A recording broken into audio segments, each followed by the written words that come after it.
উপদেশ দানকালে ঠাকুর বলিয়াছিলেন, ঠাকুর প্রসঙ্গ, ঠাকুরের কথা যে স্থানে হয় সেই স্থানে ঠাকুর স্বয়ং উপস্থিত থাকেন। গুরুর বাক্যই গুরু।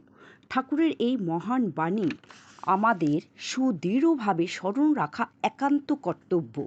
বেদবাণী পাঠ অথবা ঠাকুরের প্রসঙ্গ আরম্ভ হইলে ধৈর্য সহকারে মনোযোগ দিয়া নীরব শ্রবণে ঠাকুরের প্রতি আমাদের ভক্তি, শ্রদ্ধা, ভালোবাসা জ্ঞাপন করাই কর্তব্য। শ্রবণ করিতে ভালো না লাগিলে সে স্থান ত্যাগ করা উচিত।